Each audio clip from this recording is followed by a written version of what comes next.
రాష్ట్ర వ్యాప్తంగా కూడా వైఎస్ఆర్సీపీ కాంగ్రెస్ పార్టీలో కొంతమంది నాయకుల తీరునైతే ప్రజలు వ్యతిరేకిస్తున్నారు. అదేవిధంగా జనసేన పార్టీ, తెలుగుదేశం పార్టీ కూడా ఇదే అంశాన్ని ప్రధానంగా ప్రస్తావిస్తుంది. వైసీపీ కాదు వైకామా పార్టీ అని చెప్పేసి కూడా మొదటి నుంచి కొంతమంది వ్యక్తులు ఏదో కామెడీగా అంటున్నారేమో అని నేనైతే అనుకున్నాను. ఇది కామెడీ కాదు, వాస్తవం అని చెప్పేసి అయితే రోజు రోజుకి వెలుగు చూస్తున్న అంశాలు అయితే తారసపడుతున్న పరిస్థితి. ఎలా చూడొచ్చు అంటారు ఈ అంశాలన్నీ పరిగణలోకి తీసుకుంటాం?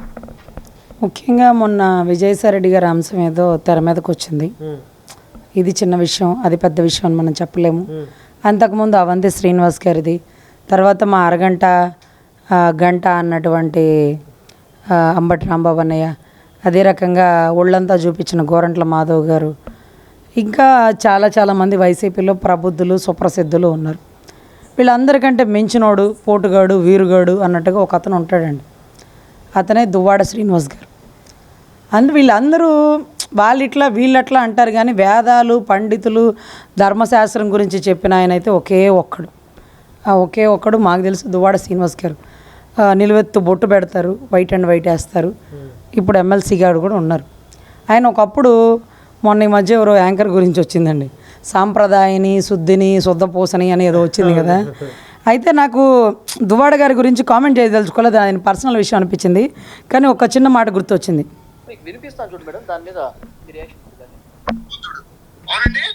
ముగ్గురు నువ్వు చేసుకుంటే ఒక్కొక్క మగాడు కొన్ని వేల మంది చేసుకోగలడు, కానీ పద్ధతి, సంస్కారం, హిందూ మతం, తెలుగు వాడిగా ఏకపత్ని వ్రతం, మన మతం ఏకపత్ని వ్రతం, ఒకే స్త్రీని పెళ్ళాడి ఒకే స్త్రీతో జీవితం పూర్తి చేయడం అన్నది మన తాలూకా సాంప్రదాయం. ఆ సాంప్రదాయానికి తూట్లు పొడిచినటువంటి నీచుడు చాలండి. సాంప్రదాయానికి తూట్లు పొడిచిన నీచుడు, ప్రాసపోకుండా మాట్లాడిన దువ్వాడన ఈరోజు బాగా దువ్వేగా మాధురక్కయ్య నింద వేశారు కదమ్మా, నువ్వు నిజాయితీగా నిరూపించుకోవచ్చు కదా, దువ్వాడ శ్రీనివాస్ అన్నా అని అనొచ్చు కదా అంటే ఎట్లంటానండి, ఆయన గోత్రం వేరు, మా గోత్రం వేరు, మాకు ఇది అని ఆఖరికి బావగారి వరుస ఇద్దంట. సరేలేమ్మా, బావ అంటే తండ్రి సమానులు కదా అంటే ఆవిడ నిందలేసేసిందండి. ఆవిడ నిందలేసింది, ఆవిడ దాన్ని నిరూపించేసింది. ఆఖరికి ఆ ఇంట్లో నాకు కూడా వాటా ఉంది, నేను కూడా ఆయన డబ్బులు ఇచ్చాను, లేకపోతే నాకు హక్కు ఉంది, నేను ఇంకొక భార్యని అన్నట్టుగా మాట్లాడుతుంది. మరి అలా మాట్లాడే ఆవిడ పెళ్లి చేసుకోవచ్చు కదా అని అడిగితే విడాకులు ఇవ్వాలి కదా అని అడుగుతుంది. విడాకులు ఆయన ఏమన్నారంటే, విడాకులు దేవుందండి, ఒక్కొక్క మనిషి ఒక్కొక్కరినే చేసుకోవాలంట, అది హిందూ ధర్మ వ్రతం అంట. మరి ఆ హిందూ ధర్మ వ్రతం ఏదో చెప్తే మా హైకోర్టులోనో జిల్లా కోర్టులోనో ఆ డైవర్స్ పిటిషన్ అనేది పక్కన పడేద్దాం. అంటే ఒక భార్య ఒక భర్త, ఏదో కర్మ బాగోక డైవర్స్కి అప్లై చేసుకునే వాళ్ళందరూ తప్పట. ఒక భార్యతోనే ఉండాలంటే స్టెప్నీలు మాత్రం 30 ఉండొచ్చంట. మా నాయకుడు ఎందుకు అనేది మిమ్మల్ని, పేరుకు ఒక భార్య ఉంటారా, మీకు 30 స్టెప్నీలు ఉంటారు. నా కర్మ బాగోక 3 పెళ్ళి చేసుకున్నానా, మూడో అవతం ఉంటున్నానా, నష్టపరిహారం ఇచ్చి కట్టానరా, నా మీద పడి ఎందుకు ఏడుస్తారు, నేను చేసుకున్నందుకు బాధ, మీరు చేసుకోలేనందుకు బాధ అని అప్పుడే అడిగారు. అప్పుడు వెంటనే దువ్వాడ శ్రీనివాస్ గారు, ఈ ఊహ చూడు ఎంత బాగుందో అనుకున్నారు. ఎవరా ఊహ? ఆవిడే మాధురి గారు. సో ఇప్పుడు మన మాధురి గారిని కూడా తప్పడానికి లేదండి. పాప ఆవిడ రాజకీయంలోకి వచ్చాక దువ్వాడ గారు దువ్వాక 3 ఆడపిల్లల తల్లి ఈరోజు పిల్లల్ని శ్రీకాకుళమో విజయనగరంలో ఎక్కడో చదివించుకుంటూ తన తల్లి దగ్గర తండ్రి దగ్గర పెడుతూ, ఈవిడ మాత్రం దువ్వాడ గారి నీడలో కొలువైపోయిన పరిస్థితి అయితే ఉందండి. ఈరోజు భార్య బిడ్డలు వీధుల్లోకి వచ్చి గలాటాలు చేసి, నానా నువ్వు కావాలి అంటే నీ తండ్రి హృదయం ఏమైపోయింది? ఓర్పుగా ఉండాలి మన వ్రతం, ధర్మపత్ని వ్రతం అంటే అదేం వ్రతం రా బాబు, సత్యనారాయణ స్వామి వ్రతం అనుకున్నావేంటి, లేకపోతే సోమవారం లక్ష్మీ వ్రతం అనుకున్నావేంటి, గౌరీ వ్రతం అనుకున్నావా? ధర్మపత్ని వ్రతం మన మతం, ధర్మ మతం అంట. ఈ ప్రాస డైలాగులు నీకు సూట్ అవ్వలేదు నాయన, సూట్ అయ్యే పనులు చేయని ఇంత పెద్ద బొట్టు పెట్టి ఈరోజు ఆమెని లైన్లో పెట్టిన విషయం అందరికీ తెలిసింది కదా. ఈరోజు మాధురి గారికి కూడా న్యాయం దొరకాలి. ఆవిడ ఈ రోజుకి అంటుంది, మా అందరికీ దేవుడు జగనేనంట. ఇంతమంది గుట్టు వచ్చింది, మా జగనన్న గుట్టు ఎప్పుడు బయటకు వచ్చిద్దా అని రాష్ట్ర ప్రజలందరూ వేచి చూస్తున్నారండి. ఆయన కూడా పేరుకి ఒకటే భార్య, స్టెప్నీలు మాత్రం 30 ఉంటాయంట. ఎందుకంటే చాలామంది అర్ధరాత్రులు సినిమా హీరోయిన్ల మీద కూడా పీకల మీద కత్తులు పెట్టి బెదిరించి తీసుకెళ్ళిన తరుణాలు ఏ ఉంటాయని ఎవరెవరు అంటుంటారు, వింటుంటాం, మాకు తెలియదండి. అలాగే రాజశేఖర రెడ్డి గారు చిత్రం అనే ఒక జయచిత్ర గారు ఉన్నారంటే, మరి పాప ఆవిడేవాడు మరి మనకు తెలియదు, అప్పట్లో వచ్చిన పుకార్లండి. కానీ చిన్న ఆయన మాత్రం సురికేనోడండి. చిన్నాయన వివేకానంద రెడ్డి గారు మాత్రం 60 ఏళ్లలో ఒక బిడ్డని కన్నారంటే స్టిల్ వర్కింగ్ అనే పరిస్థితిలోనే ఉన్నారు వాళ్ళు. ఈరోజు అటువంటి వారు పవన్ కళ్యాణ్ లాంటి వ్యక్తి గురించి మాట్లాడడమా?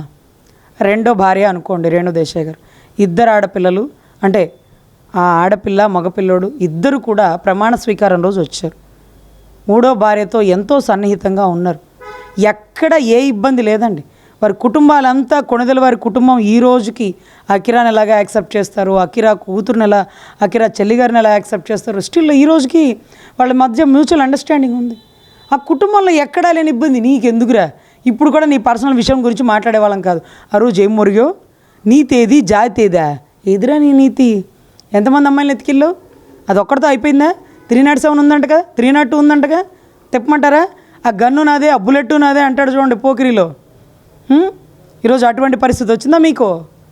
ఈరోజు పోలీసుల వారి ముందు భార్యని బిడ్డల్ని పోలీసుల వాళ్ళని కూడా నెట్టేసి కర్ర దుంగని ఏదో కిందకేసి కొట్టి ఒక పైపులతో ఎంటబడుతున్న దృశ్యం కళ్ళ ముందు పోలీసు వారు చూస్తుండగా still 307 attempt to murder section ఎందుకు పెట్టలేదు? మీకు కనిపించలేదా? మాకు కనిపించిందండి వీడియోలో. పోలీసులు ఆపుతుంటున్నా కూడా ఆపకుండా మీద పడి వాళ్ళ వెంట పడుతున్న దృశ్యంలో మీరు అంతమంది పోలీసులు ఉండబట్టి అతను ఆపారు. మీరు లేకపోతే వాళ్ళ ప్రాణాలకి రక్షణ ఏంటి? మీరు ఎందుకు దాన్ని కన్సిడర్ చేసి 307 కట్టలేదు? Long with 498A DP act 34 dowry prohibition act అని పెడతారు, 34 ఐపీసీ కామన్ ఇంటెన్షన్ పెడతారు, బలమైన గాయాలు తగిలితే 325 323 వీటన్నిటికంటే మించి ప్రాణరక్షణ లేదు, చంపే ప్రయత్నం చేశాడు, అది ఆధారపూర్వకంగా ప్రూవ్ అయింది.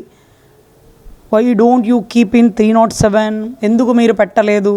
అరెస్ట్ ఎందుకు చేయలేదు? ఎమ్మెల్సీని పెంచి పోషిస్తున్నారా? ఎమ్మెల్సీ వచ్చి ప్రెస్ మీట్ ఇస్తున్నాడు, మాధురి గారు వచ్చి ప్రెస్ మీట్ ఇస్తున్నారు. వీళ్ళందరికీ ఒకటేనండి చట్టం. వీళ్ళందరినీ ట్రెండ్ సెట్ చేసిన వాళ్ళు ఎవరో తెలుసండి? మా డైమండ్ రణక్క. దీంట్లో మాత్రం ఎటువంటి సందేహం లేదండి. ఆ రోజు చెప్పింది సుప్రీంకోర్టు ఒక చట్టమే ఇచ్చింది. ఆ చట్టం ఏమిచ్చిందంటే అదేంటది, భారత రాష్ట్రంలో లేకపోతే భారతదేశంలో సుప్రీంకోర్టు ఇచ్చిన చట్టం ఏ ఆడబిడ్డ ఏ హోటల్కైనా వెళ్ళొచ్చుంట, ఏ ఇష్టమైన పనైనా చేసుకోవచ్చుంట, ఎవరు క్వశ్చన్ చేయకూడదంట. ఈరోజు సుప్రీం ఇచ్చిన చట్టాన్ని భారతదేశ వ్యాప్తంగా ఎక్స్పెషల్గా మన ఆంధ్ర రాష్ట్రంలో మన పర్యాటక శాఖ మంత్రి నిరూపించింది.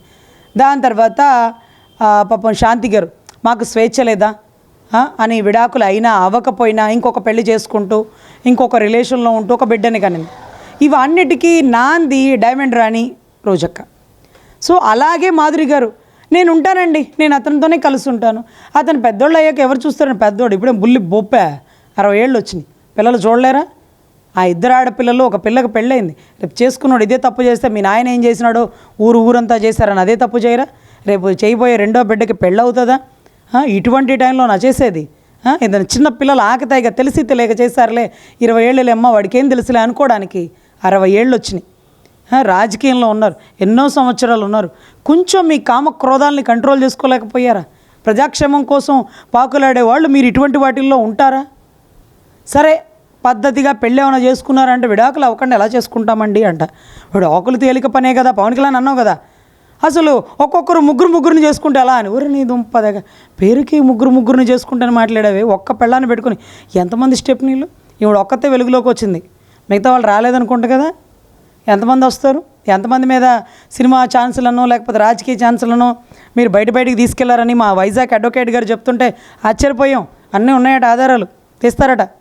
సో ఇటువంటి పరిస్థితుల్లో ఇలాంటి విషయాలు ఎక్కడైనా జరగచ్చు. కానివ్వండి, రాజకీయంలోకి వచ్చాక కుటుంబంలో ఎలిగేషన్ ఉండకూడదండి. మేము పవన్ కళ్యాణ్ గారికి కూడా ఈ విషయంగా చెప్తున్నాం. మీరు చట్ట ప్రకారం చేసినారన్న, విడాకులు తీసుకొని లీగల్గా పెళ్లి చేసుకున్నారు, ఇది చట్టవిరుద్ధం కాదు, ఎవ్వరికీ అన్యాయం జరగలేదు, మీరు అందరికీ న్యాయం చేస్తున్నారు రాష్ట్ర ప్రజలతో సహా. ఈరోజు మీలాంటి వారిని మొరిగినందుకు, ఈరోజు పాపం దువ్వాడ శ్రీనివాస్ గారిని దువ్వినందుకు, రోడ్డు మీద పడిన ఆయన కుటుంబం, ఈరోజు రాష్ట్ర ప్రజలు ఆయన్ని ప్రశ్నిస్తున్న విధానం, ఒకవేళ యువతల వైపు చూపిస్తే 4 వేలు మన వైపు చూపిస్తాయి. ఇదే పని నువ్వు ఎప్పటి నుంచో చేస్తున్నావు కదా, ఎప్పటి నుంచో నీకు మాధురి గారితో అంతకు ముందు వాళ్ళతో సంబంధాలు ఉన్నాయి కదా. నువ్వు తప్పు చేస్తా అవతల వాడు నిజాయితీగా చట్టపరంగా చేస్తే దాన్ని ఎలా క్వశ్చన్ చేయాలనిపించింది? నీకు సిగ్గనిపించలా? అతనిలో లోపం ఉంటే రేణు దేశాయ్ గారికి ఒక ఎమ్మెల్యే టికెట్ ఆఫర్ చేసి ఉండేవాడు జగన్ గారు. ఒక ఎంపీ టికెట్ ఇచ్చుండేవాడు, కొన్ని వేల కోట్లు ఇచ్చుండేవాళ్ళు, ఆయన గురించి ఒక మాట దుర్భాషలాడిచ్చేవాళ్ళు. ఎందుకు ఆడలేకపోయారు? అతను కరెక్ట్ అని రాష్ట్రానికే కాదు, సెంటర్లో ఉన్న మోడీ గారికి కూడా తెలుసు. పక్క దేశాల వారికి కూడా దృఢమైన నమ్మకం. పవర్ స్టార్, ఇప్పుడు మీరు పవర్ ఇస్తే వచ్చిన స్టార్ కాదు, ఆయన మొదటి నుంచి పవర్ స్టార్.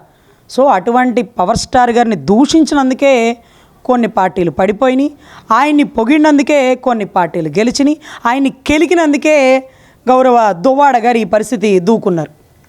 ఆయన ఒక్కలే కదా, చాలామంది ఉన్నారు.